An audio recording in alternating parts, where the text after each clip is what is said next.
Hi 11 plus students, in this video I'm just going to mention you like 7 common mistakes which 11 plus students make while preparing themselves for the 11 plus exam. Number 1 mistake is they over rely on past papers. Do not just do the past papers. Remember, this is very important. Do not over rely on them, right? So this is very important. You need to know the full content as well. Second thing, which is very important, is you need to know the full curriculum of 11 plus exam, right? If you don't know what the full curriculum of the 11 plus exam is, you can let me know. I can send you the full curriculum. So, but this is very important that you need to know the full curriculum of the 11 plus exam. Number 3, when you are doing practice papers, most of the time students are very inconsistent in doing the practice papers. So please remember, you need to be regular in practice papers, right?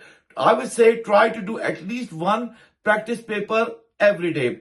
Number 4th mistake, which is very important, is and students make it quite regularly. They just focus on one particular subject and then they forget about the other subject. So remember, if you are focused just on math, you need to remember that you need to focus on non-verbal reasoning, English, math, and verbal reasoning as well. So all the subjects are very important.